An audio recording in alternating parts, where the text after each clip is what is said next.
Ui, ini mau. Tolong.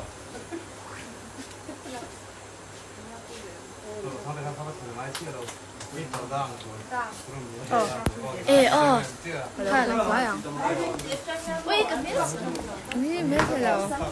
Chan lạc vui lúc đó na là hoặc lúc của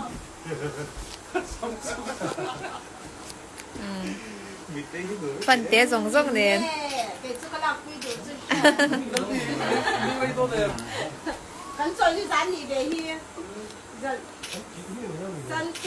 Lồng hoa cái lốc.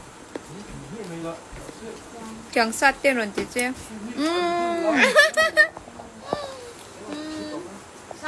Chẳng sang đấy là chị chơi chơi. Oh, Calvary love you and dear. Calvary này. Isang khay mẹ là wé. Ôi in bể đấy. In bể phải ra sấy thì là.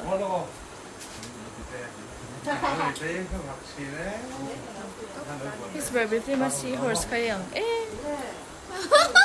Seahorse.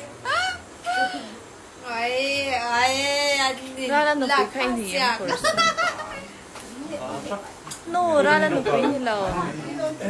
Dem kalau mi tora caca. Dia hey experience ya dang khop maya ahar. Ani concept la wahara ni.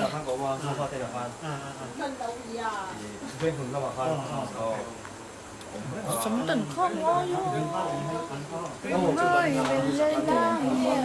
thì order hay là hay mình đang hỏi đi ăn gì thì rồi ăn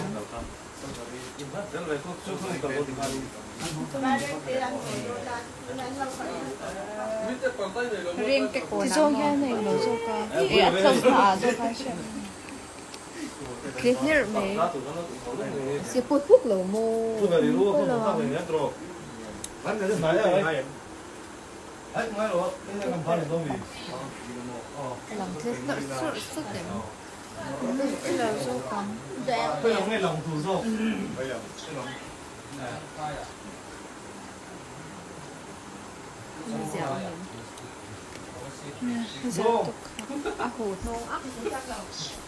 Mít tây đúng không?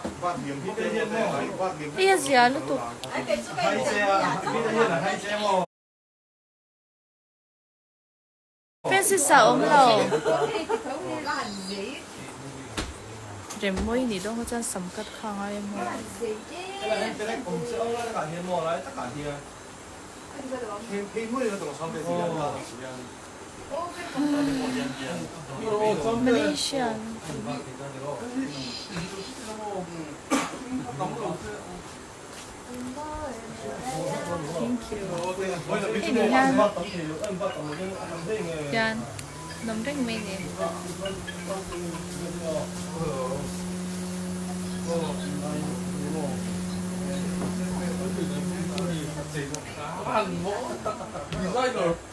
anh bói lắm lúc tôi thấy anh này rất khác hay Anh còn gì thế này?